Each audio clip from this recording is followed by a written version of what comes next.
So welcome, dear guests, to the first breakout session of today, which deals with the topic of female economic independence.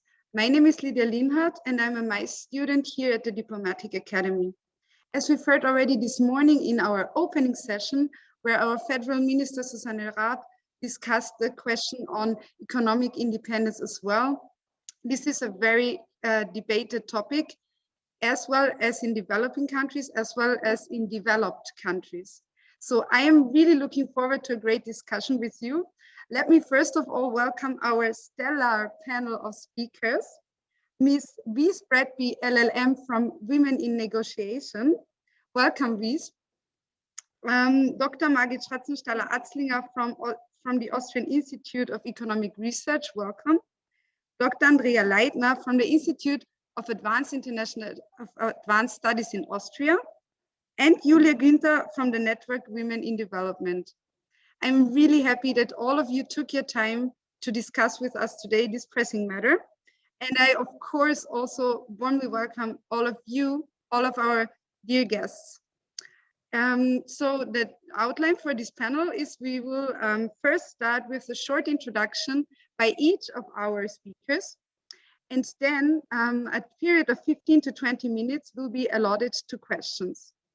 For this, you are very much invited. You are dear guests. So there's two options for posing questions. You can send them to us in the chat and I can post them for you.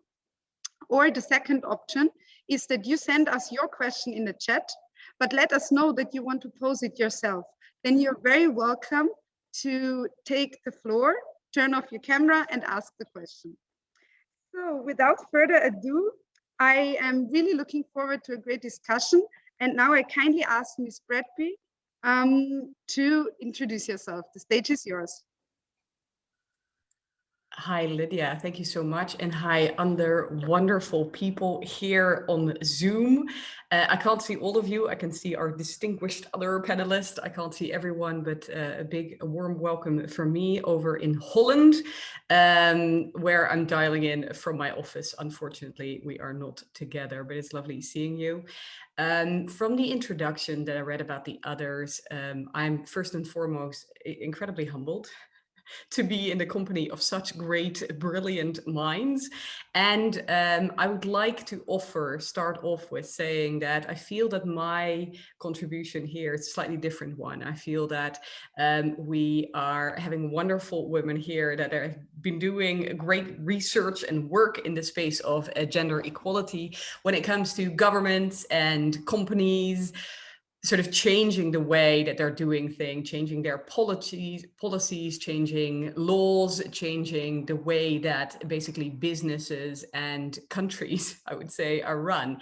My contribution in the whole space of gender equality is a slightly different one, whereby I look very much at women individually and what can they do as individuals to change their position in this world, basically their financial position, and with that the freedom to choose how they lead their lives.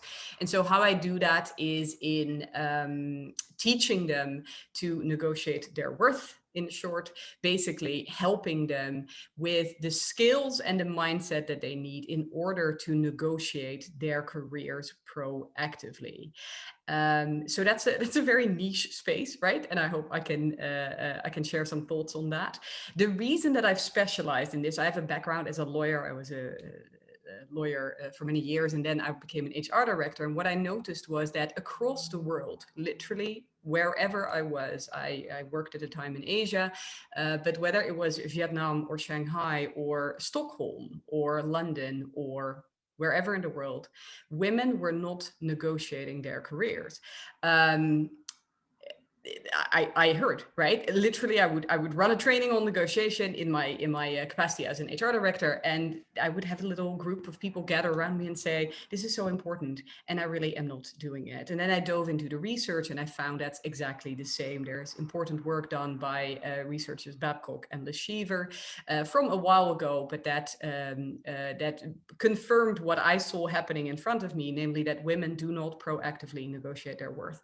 In fact, only 7 7% of the women that they asked who were graduates of a really great MBA program, right? So women that were in really sort of on top of their game, right? Only 7% of those negotiated the job offer that they were made after that business school, right? It's insane. 57% of the men did that. And so the first issue, so to say, or the first, let's just call it an opportunity, right, that we have as women to gain financial independence is economic independence, right, is to start proactively negotiating the job offers that were made. I'd like to point out, before anybody feels like, that was me, I didn't negotiate, and now you're feeling bad about yourself, please freaking don't, because it's not you, okay? The entire world, society as a whole, has worked really hard at making you feel like that is not your prerogative, that you're not supposed to. We are raised differently as girls. We're supposed to look out for others, right? We care about others. We're looking for similarities with others. In our communication, we focus on what we have in common, not necessarily what our position in the pecking order is. Whereas boys, that's what they get taught, right? Where do you sit in the hierarchy? Who is the leader here? Who can run the farthest? Who can throw the ball the quickest? I don't know. Do you do that with the ball? Anyway, you get my point, right? Who has the biggest car? Whose daddy has the biggest car, right? You're focused very much on basically being number one, being the leader. But as girls, we don't do that. We are not taught that. We're not supposed to do that. We have to look out for others first, right? That's our role. We have to make sure that the group is okay. I'm generalizing massively here, but that's what it comes down to. And we are not supposed to speak up for ourselves. And no wonder that when we then hit the workforce, there is a problem. We're at a disadvantage because in order to receive what we want, what would be fair, right? Compensation for the work that we do, right? In order to be paid well, we need to ask for it. It isn't just handed to us on a silver platter, right? You have to ask for it because the workplace has been set up for boys, for men, by men, right? And so we're working with those rules. But then we've been taught our entire lives that we're not supposed to do that. Plus, if we actually were to do that, if we were to sort of walk outside that gender stereotypical line, right, we would be told off. We all know that as women, if we speak up in the same assertive way as men, right, it's not appreciated, right? And so we are called, what, arrogant, the B word, all kinds of horrible things, right? So it doesn't work for us. So we need to show up differently. There is little time now. I feel like I'm already going over time. I'm not quite sure about the agenda, but I won't go into how you can do this, right? That's the big question. Like, okay, so I need to speak up for myself. How the heck do I do it? What I will just do is refer you to connect with me. Please connect with me. Find me on LinkedIn. And I can send you some resources that can help you in doing that, right? Some resources that I have that discuss that. But I'll say this for now, for the present discussion, 80% of the work that you need to do is mindset. It is not necessarily strategies and techniques that you need to learn. That's what women come to me for. They're like, just tell me what to say, right? It's not what it's about. Yes, they help. Yes, they're foundational. Yes, you need them. But more importantly, you need to have the confidence to speak up for what you deserve. And I'll say one more thing before I head over to the other wonderful ladies. And that is that you have, precisely as a woman, have exactly everything that you need to negotiate incredibly well for yourself, precisely because of how we've been raised, right? To focus on the other, the communication part being so important.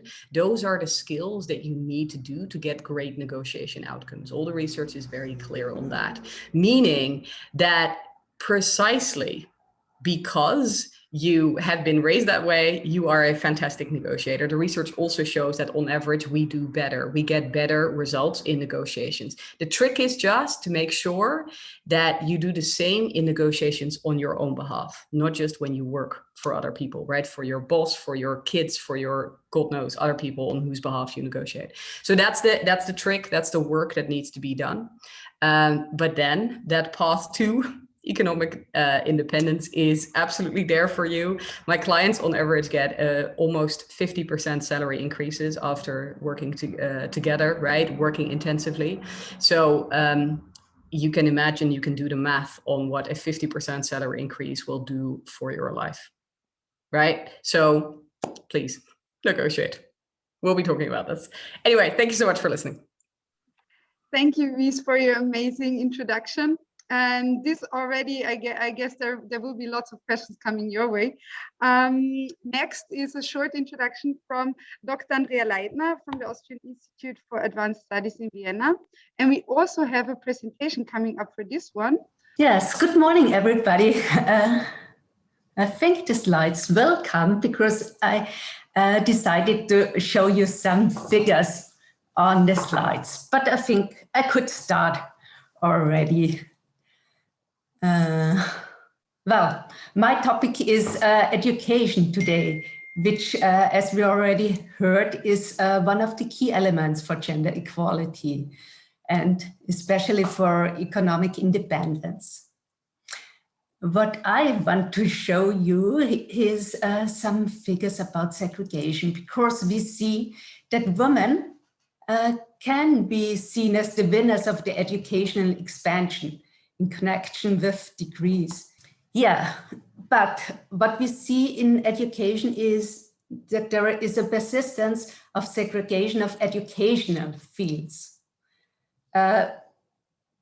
Yes, that's what I wanted to show you.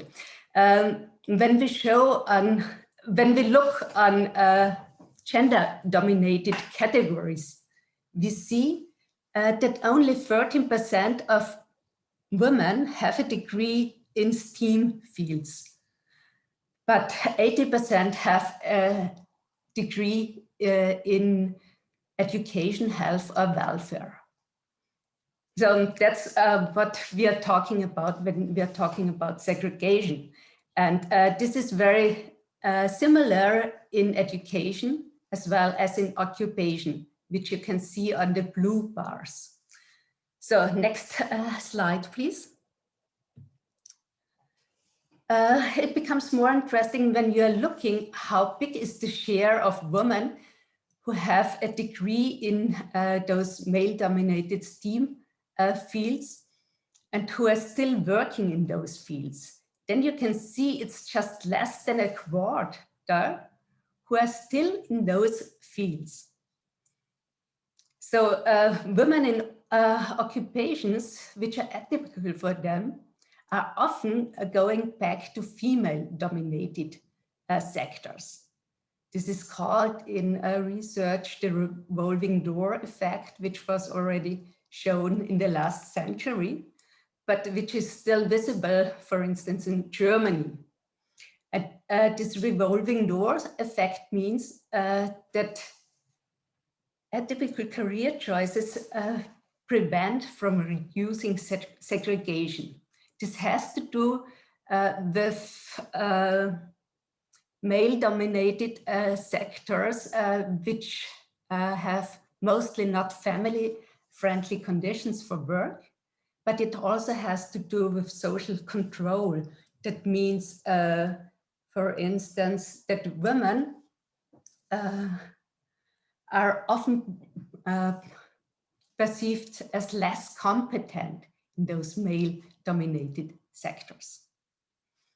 So I have a third slide with figures. Please could I have the next page?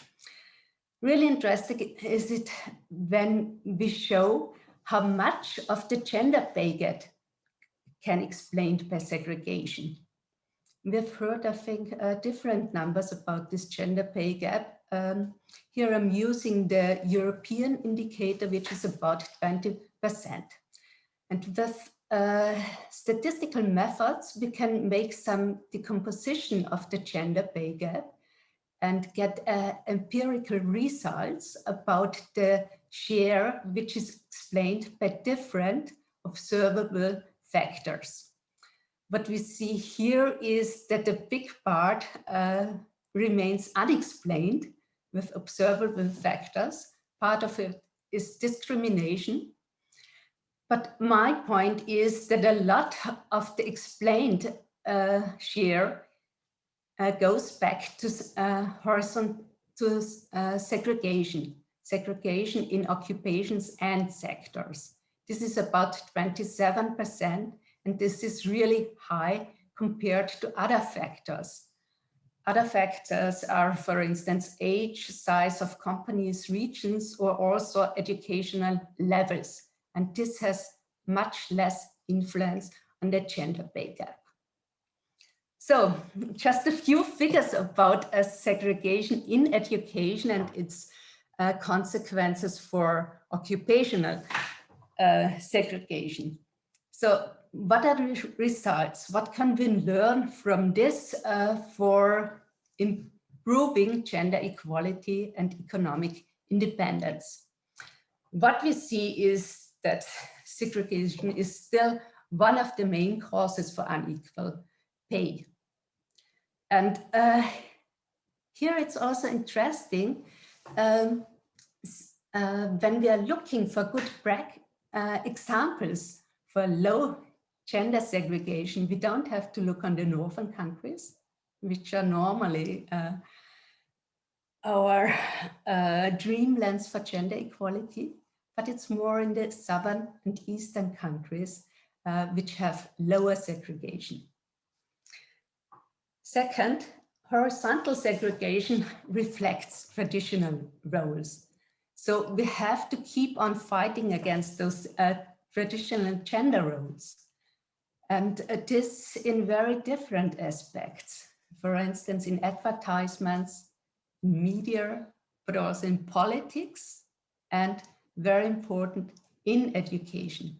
Because we can see that also our educational system has some hindrances to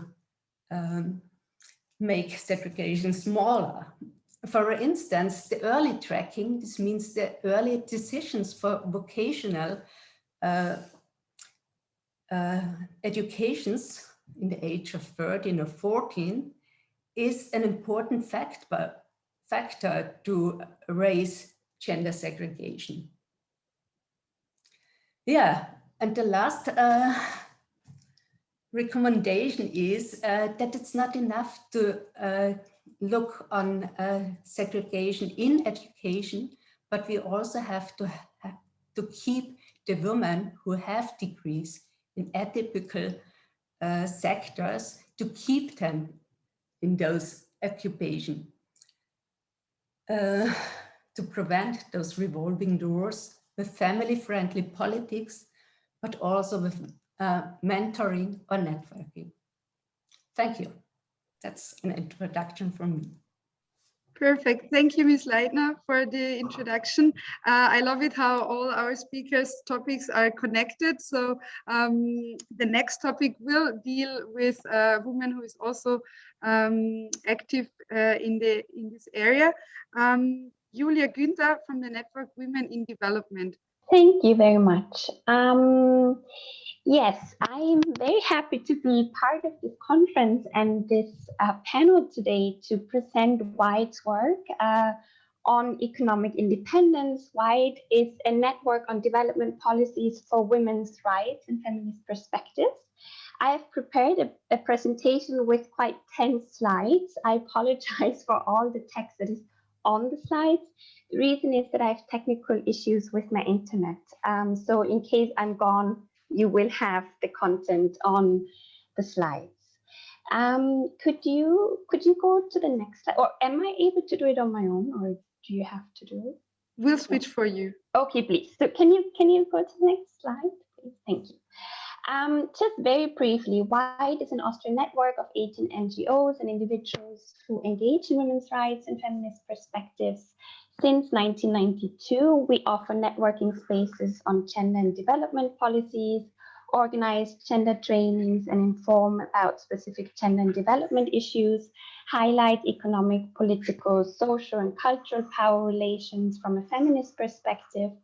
We mobilize for women's rights worldwide and engage in social justice globally. And today I'm going to focus on the economic feminist perspective, and I will begin with, if you could go to the next slide, please. I will begin with the economic framework. Yes, with the feminist economic frameworks, I want to give you a brief context in which we are working and how a feminist economic framework can look like and what it means. I will touch upon care work, care economy, and lastly, I will very briefly introduce the tool of feminist economic literacy, which touches upon my previous colleagues, what they have been talking about. Could you go to the next slide, please?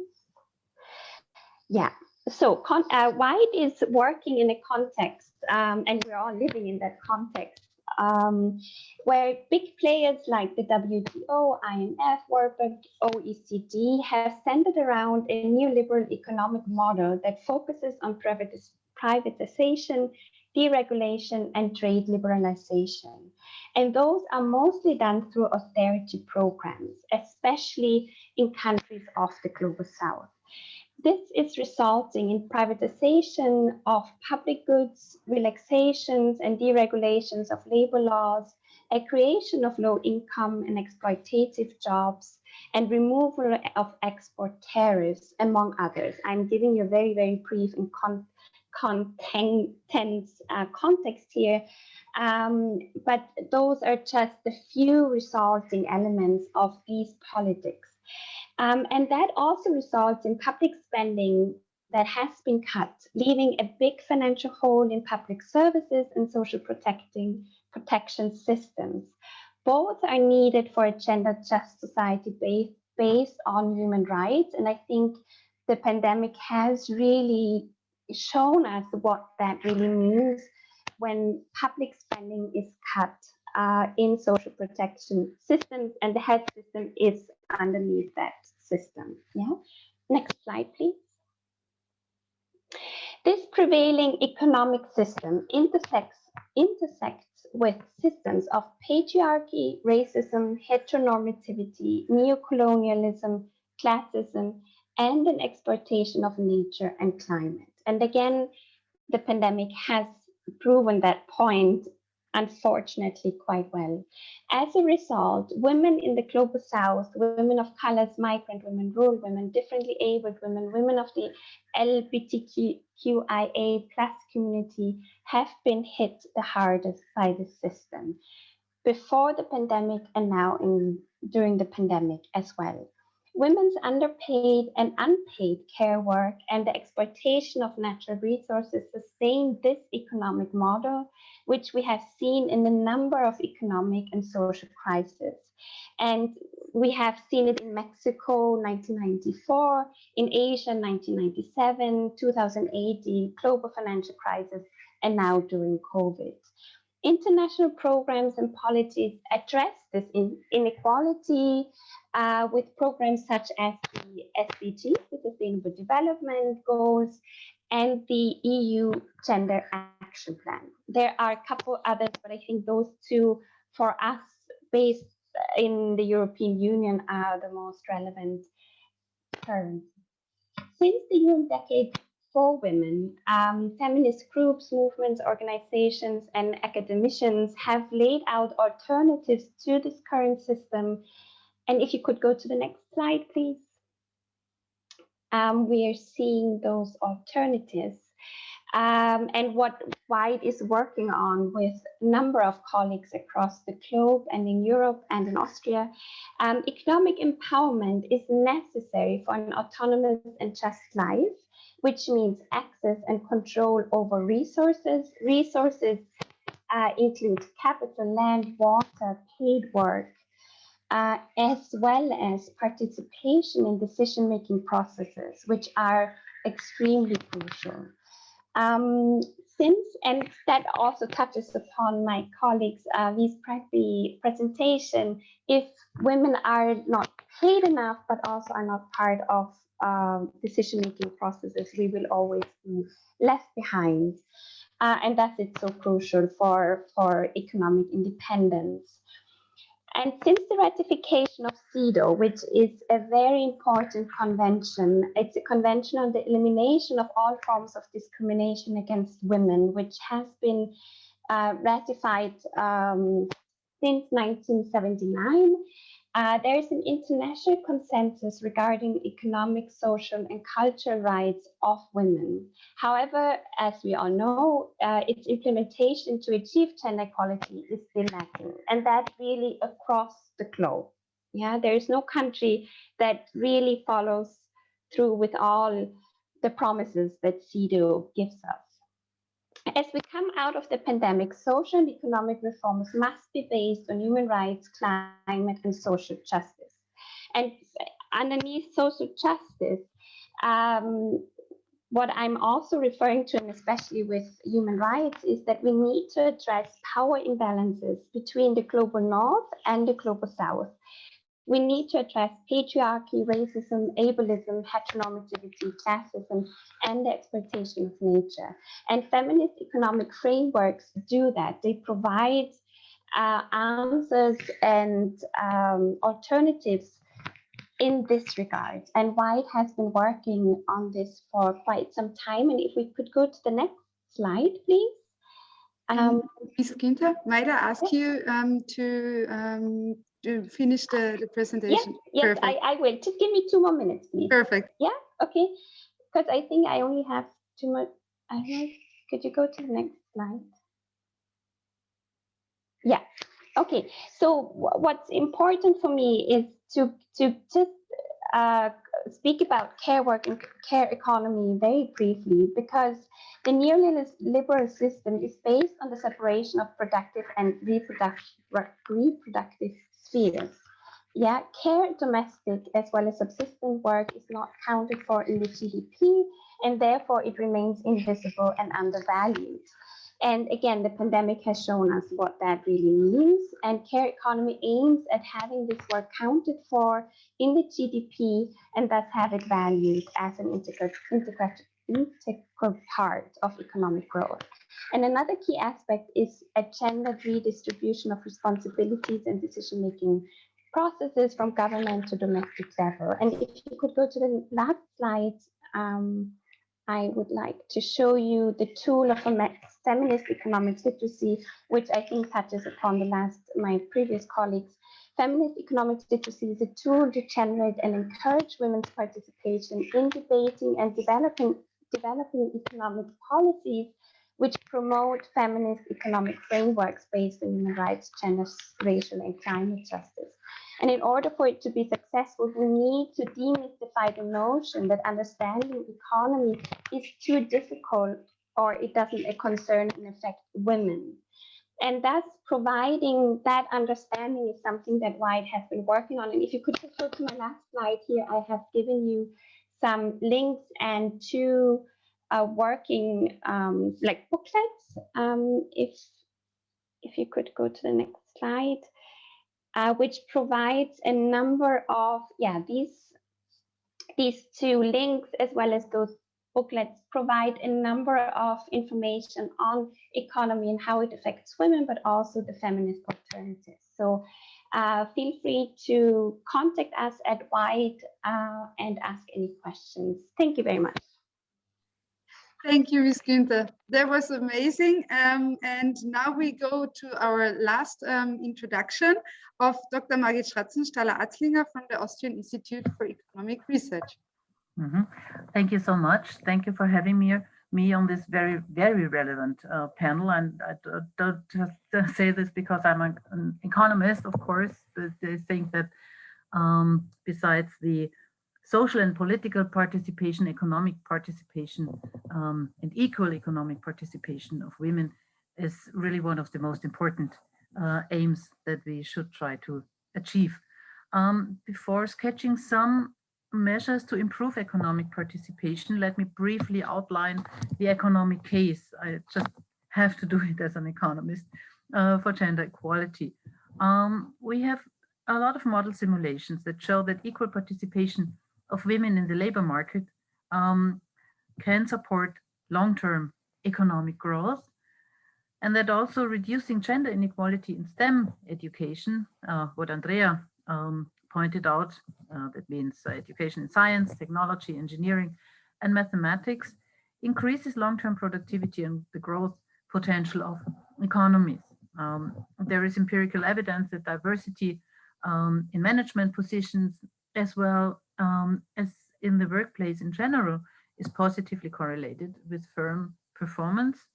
Another economic argument for increasing gender equality is that in face of the ongoing demographic change, female labor supply needs to be increased, and not least, increasing female labor market participation improves fiscal sustainability of social security systems. So besides the fact that gender equality, also in the economic sphere, is just a basic right, there is also a good economic case to increase economic participation of women. That means to decrease the still remarkable gender gaps that can be observed in most countries. All of you know that in most European countries, but also worldwide, we have a gender pay gap and also a gender pension gap. There is a sizable underrepresentation of women in the boardroom. At the same time, women are overrepresented in low-paid and precarious jobs. We have a high part-time ratio, often combined with rather low weekly hours. And women, and Julia mentioned that already, still take care of the lion's share of unpaid work. And the current pandemic, of course, has highlighted and is still highlighting the still existing considerable gender gaps that we have around the world. So how can we address these gender gaps? I think it's important to realize that there are 3 levels that are relevant and need to be considered in a broad instrument mix. The first level, of course, is what Julia also already mentioned, and also Andrea, is government policy. The second level is the firm level, and the third level is the level of individual norms and attitudes. So first of all, government policy needs to create the framework conditions that enable a higher economic participation of women. And this, of course, affects a whole number of fields. I just mentioned a few due to time constraints. Education policy, what Andrea already mentioned, needs to aim at increasing the share of women in STEM professions, but also the share of men in typical female professions, for example, long-term care, childcare, etc. We need childcare facilities, of course, of sufficient quantity, but also of sufficient quality. Policies to increase fathers' participation need to be implemented, for example, fathers' quotas in parental leave provisions, or financial incentives to equally divide parental leave between both parents. We should also abolish tax provisions that support an unequal division of paid and unpaid work between men and women, for example, tax exemptions for overtime work, joint taxation systems, etc. The second level, namely the firm level, is often neglected, but it plays a crucial role for a policy that is aiming at improving the economic participation of women. There are a number of important issues. Part-time management models should be implemented to facilitate the reconciliation of family and work, also at higher management positions. The acceptance of fathers taking longer periods of parental leave needs to be improved. Flexible work arrangements should be offered to parents, not only to mothers, but also to fathers with flexible working hours, home office, etc.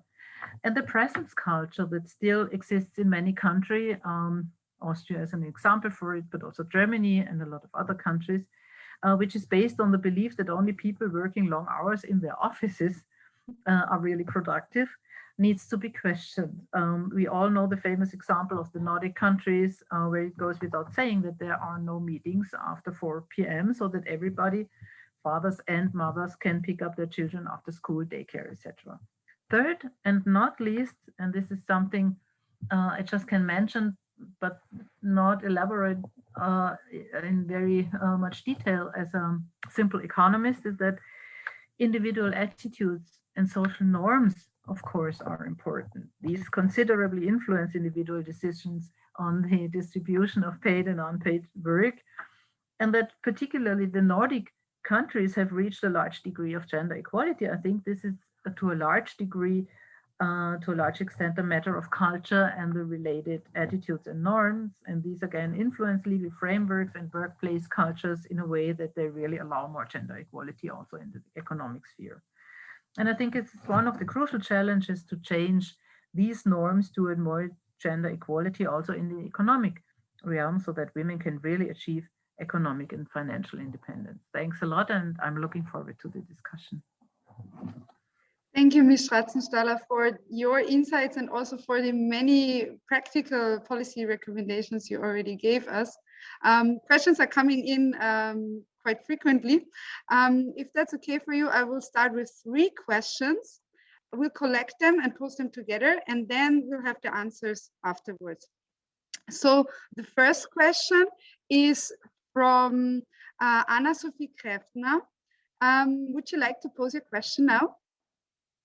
Yes, sorry. Thank you very much for everyone's input. I would be curious, what do you think is the role of technological developments in promoting women's participation in economic activities, as well as kind of moving them closer to economic independence? Thank you very much.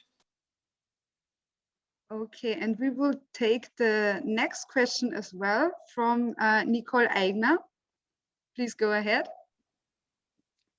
Thank you, Lydia. You can hear me? Yep. That's great. And also an even bigger thank yous to the panel for spending your time with us this Friday. Appreciate it. So my question, considering the downfall of multilateralism in the recent years, one could say often due to men just like Donald Trump, what extra challenges will the new general director at the World Trade Organization face while doing her job and being the general director she aspires to be and people want her to be? Thank you. Okay, perfect. So we'll start with these 2 now. Shall we start with, or who of the panelists would like to start with the answer?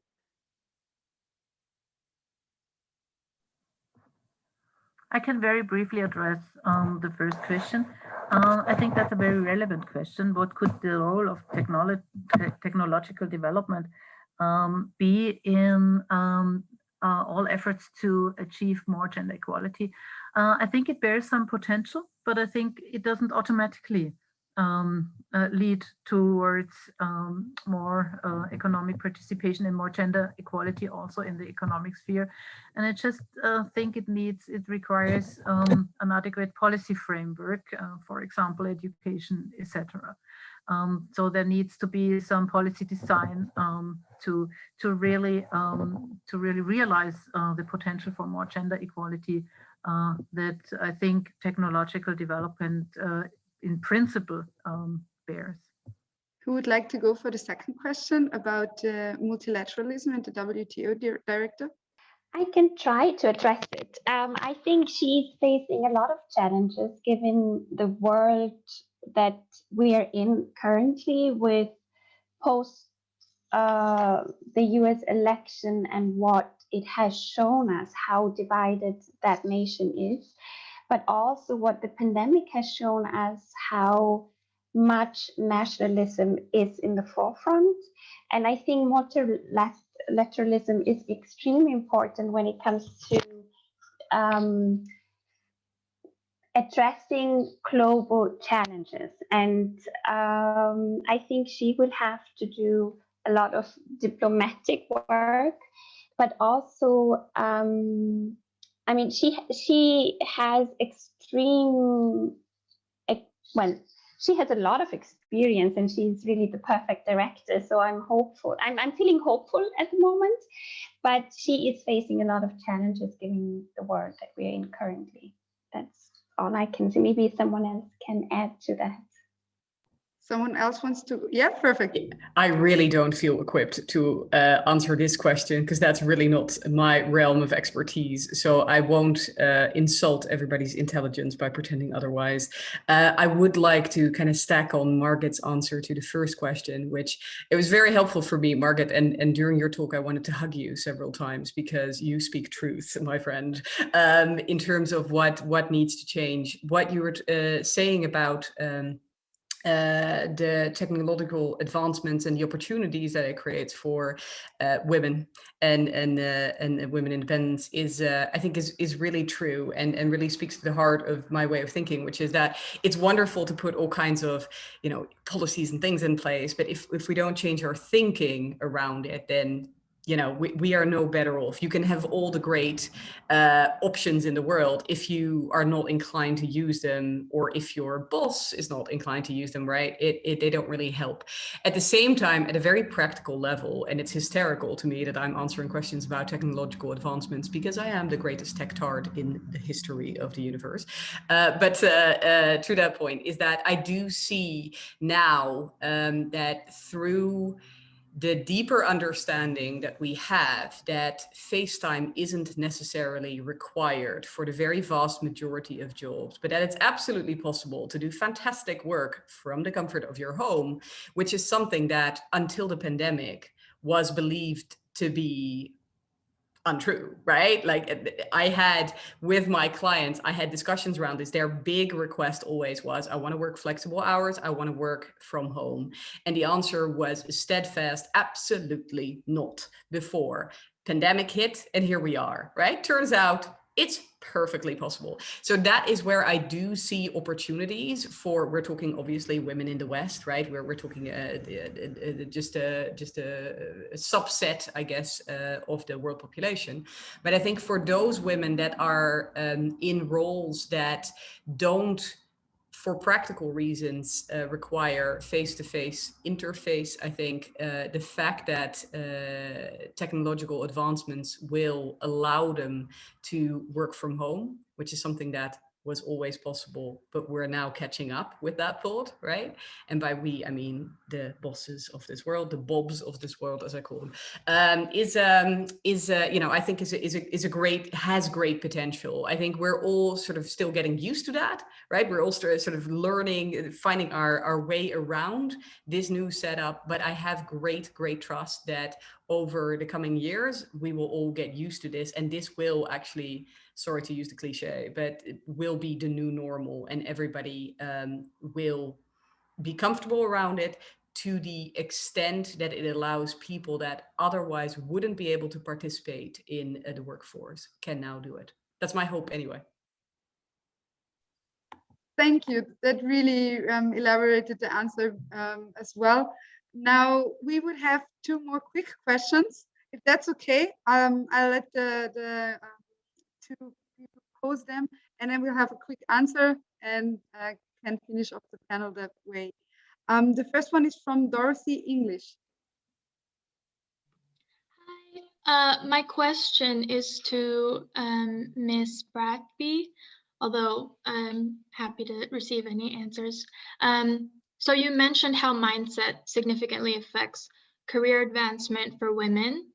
Of course, this issue also persists in women's journey towards financial independence outside of the workforce, mainly investment and wealth building. Yep. So my question is, how do you suggest we tackle this issue? And are there different solutions for pretty much two sides of the same problem? Thank you. Let me see if I understand your question correctly. You're wondering about the role of mindset, the role of confidence, right? This is how I see mindset at this point, or in the context of this conversation, in the potential to increase women's independence, financial independence through investment, right? Let's start with that piece. If I got it wrong, let me know, but otherwise I'll just go into that. And thank you for highlighting that, because it's incredibly important and it's absolutely true. I always say, I do the bit where you make a lot of money and then you need to make sure that that money goes to work for you, right? Because there's a lot more you can do with it. And I'm a big fan of women's literacy going up, allowing them to actually make their money work for them.